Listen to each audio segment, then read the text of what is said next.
Guys, এই new টাউনের মধ্যে জগন্নাথ দেবের রথযাত্রা হয়।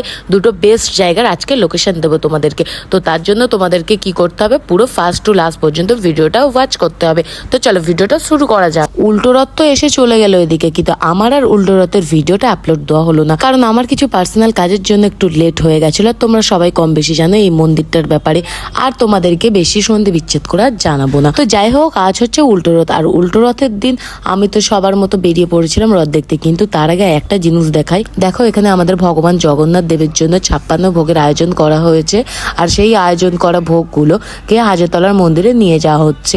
তো আমি বেশি ভিডিও ক্লিপ নিতে পারিনি, কারণ এই ভিডিওটা আমি করিনি, এই ভিডিওটা আমার একটা ছোট্ট ভাইপো করে দিয়েছে। কারণ সেই সময় আমি একটু আমার পার্সোনাল কাজ করছিলাম, তো আমি ভিডিওটা নিতে পারিনি। তো ওকে আমি বলেছিলাম যে যখন যাবে তখন তুই একটু ভিডিওটা করে দিস। তো যাই হোক, এবার আমি চলে আসি হাজারতলার মন্দিরে। তো হাজারতলার মন্দিরে তো আমরা এদিকে এসে গেছি প্রতিবারে যেমন আমরা আসি, আর আমার সব ফ্রেন্ডগুলো। কিন্তু এবারে একটু আমার রাগ হয়ে গিয়েছিল, কারণ আমার ফ্রেন্ডরা ওরা নিজেদের মতো রথ টানতে চলে গেছিল। কারণ সেই দিনকে একটুও বৃষ্টি হয়নি, যেহেতু সেই জন্য তো পুরো শুকনোই ছিল। তো সেই কারণে সবাই রথ টেনেছিল, শুধু আমরা ছাড়া। কারণ আমি আগের ভিডিওতেও বলেছিলাম যে আমাদের গুরুদশা চলছে, আমার একটা দাদু মারা গেছে, তো সেই কারণে আমরা পারিনি। তো এদিকে দেখো, লোকের যেমন কাজ হচ্ছে রথ টানা, আর আমার যেহেতু কোনো কাজ নেই, তো আমি দেখছিলাম কে কিভাবে রথ টানছে। আর সেখানে দেখতে দেখতে দেখি কিছু কিছু মানুষ রথের দড়ি না ধরে, যারা রথ টানবে তাদের সেফটির জন্য যে দড়িটা পাশে রাখা আছে সেইগুলো ধরে টানছে। তো সেইগুলো আমি বলতে গেছিলাম, কিন্তু ভাই এই যে কথাই আছে যে লোকের কোন দিন ভালো করতে নেই, ওরা বলছে না না এটা নয়, ওটাই হচ্ছে রথের দড়ি, তুই যেটা বলছিস সেটা নয়। তো আমি আর কি বলবো, আমি চুপচাপ চলে এসেছি। এসে একটু মিম করছিলাম, কেন কি একটা ছেলে এসে আমাকে বলছে যে আমার না তোমার ভিডিও দেখতে খুব ভালো লাগে, লাইক করি। আর আমার বোন আর আমার দাদা মিলে এত পরিমাণে আমাকে ট্রোল করেছে, কি বলবো। শুধু বলছে, বলে আমি তোমার ভিডিও দেখি, বলে হ্যাঁ করে হাসছিল। তো সেই জন্য আমি একটু লজ্জা পেয়ে গেছিলাম। তো এদিকে দেখো, লজ্জা টজ্জা বাদ দিয়ে আমরা ফের রথ টানা দেখতে শুরু করে দিলাম। যেহেতু আমরা রথ টানবো না, তো সেই কারণে আমরা রথের পেছন পেছন যাচ্ছিলাম। আর গাইজ, আমার হাতে যে বোতলটা দেখছো, এই বোতলটা একটা বড় লম্বা কাহিনী আছে। এদিকে দেখো, রথটা ওপিটে চলে গেছে, কিন্তু আমরা রাস্তায় রেপেট দিয়ে যাচ্ছিলাম, কারণ আমরা রথের সাথে সাথে যেতে পারিনি, আমরা অনেকটা পিছিয়ে গেছিলাম। তো এদিকে দেখো, আইল্যান্ডে চলে এসে রথটা দেখো ঘোরানো হচ্ছে।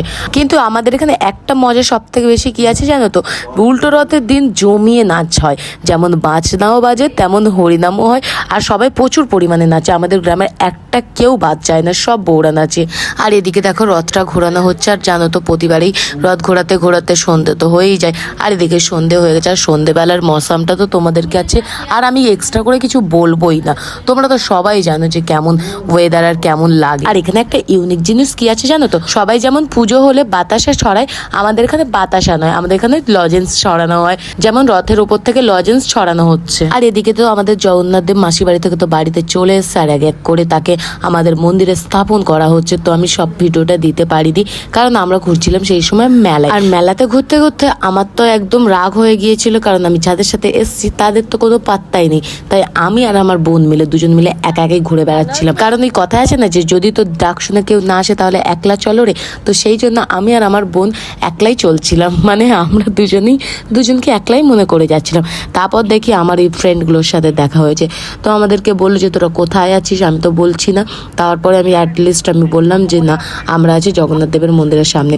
তো তারপর ওরা আসলো, আর আসার পরে আমার রাগ ভাঙানোর জন্য বললো যে কি খাবি। আমি বললাম যে চলো লস্যিই খাই, কিন্তু ম্যাঙ্গো। তো ম্যাঙ্গো লস্যি খেতে গিয়ে ভাই আমার একটা ফ্রেন্ড ওর টাকা দিতেই ভুলে গেছিলো দোকানে। তো এদিকে দোকানে টাকা দিতে ভুলে গেছিলো। তারপর আমরা সারা জায়গায় ঘুরে আইসক্রিম সবাই খেলো। খাওয়ার পরে আমরা শেষ মেলা তো আমরা খেয়ে নিয়েছিলাম মোমো। আর মোমো খাওয়ার পরে ভাই আমাদের হয়ে গেছিলো পেটটা ভর্তি, কিন্তু আমাদের মন ভর্তি হচ্ছিল না, কারণ আমরা চাইছিলাম একটু বেশিক্ষণ ধরে ঘুরতে। কিন্তু ঘুরতে ঘুরতে দেখি বেজে গেছে রাত 8টা। আর 8টার পরে আর ভাল লাগছে না থাকতে। আর এদিকে আমার পায়ের অবস্থা তো তোমরা দেখতেই পাচ্ছ কাদাতে কি হয়েছে। তো তারপর আমরা লাস্টে প্ল্যান করলাম আমরা যাব রাজারহাট জামালপাড়া। তো রাজারহাট জামালপাড়াতে শুনেছি অনেক ভালো ভালো উৎসব হয়। আর এই খবরটা আমাদেরকে দিয়েছিল অর্পণ। তো অর্পণের কথা শুনে আমরা তো নাচতে নাচতে চলে গেছিলাম অর্পণের মতো নাচতে। আর গিয়ে দেখি এখানে দেখি গঙ্গা স্নানের যে নাচটা হয় সেটা করছিল। আমি জানি না এগুলোর নাম কি, বাট এগুলো সত্যি বলছি দেখার মতো। একটা প্রদর্শন করিয়েছে, মানে যেগুলো দেখার মতো। আরও পুতুল নাচ হয়েছিল, যেটা আমরা দেখতে পাইনি, কারণ আমরা ততক্ষণ ছিলাম না। তারপর যেহেতু অনেকটা রাত হয়ে যাচ্ছিল, তো সবাই যে যার মতো বাড়ি যাওয়ার জন্য প্ল্যান করছি। আর সেই সময় অর্পণ বলছে যে আমাকে একটু বাড়িতে ছেড়ে দিতে হবে। তো ওর যেহেতু ওখানে মামার বাড়ি, ও মামার বাড়িতে থাকলো না, ও আমাদের সাথে বাড়ি যাবে। তো সেই কারণে অর্পণকে আমরা বাড়িতে ছেড়ে দিয়ে আমার মাসিকে ফোন করলাম, কারণ আমার মাসির বাড়িও ওখানে, আর আমার মাসির সাথে অনেকদিন দেখা হচ্ছিল না, তো সেই কারণে ফোন করে মাসির সাথে একটু দেখা করে আমরা ঘোরাঘুরি করে বাড়ি চলে আসলাম। ব্যাস, আজকের ভিডিওটা এইটুকুই। কেমন লাগলো অবশ্যই কিন্তু কমেন্ট করে জানাতে ভুলো না। তো যাই হোক, এই নিউ টাউনের হাজারকালী মন্দিরের বিষয়ে যদি কারো যদি কোনো কোয়েশ্চেন থাকে তো তোমরা অবশ্যই কিন্তু আমাকে কমেন্ট করতে পারো। আমি চেষ্টা করবো সেই সব কোয়েশ্চেনের উত্তর দিতে। আর হ্যাঁ, সেটার সাথে সাথে চাইলে কোনো ভিডিও আমি আপলোড দিতে পারি সেই রিলেটিভ। তো যাই হোক, ভিডিওটা কেমন লাগলো অবশ্যই কিন্তু জানিও। আর দেখো, এদিকে আমরা কিন্তু মাসিকে বাড়িতে ছেড়ে দিয়ে আমরা বাড়িতে আসছি। আর দেখো, এখনো পর্যন্ত মন্দিরে কত ভিড়। এখন বাজে রাত 12:30। 12:30 সময় ভিড়টা তোমরা দেখতে পাচ্ছ। এখানে অল টাইম প্রচুর পরিমাণে ভিড় থাকে। মোটামুটি রাত 1টা 2টো তো কোনো ব্যাপারই নয়। তো যাই হোক, মেলা বলে নয়, অল টাইমই থাকে ভিড়। So bye bye.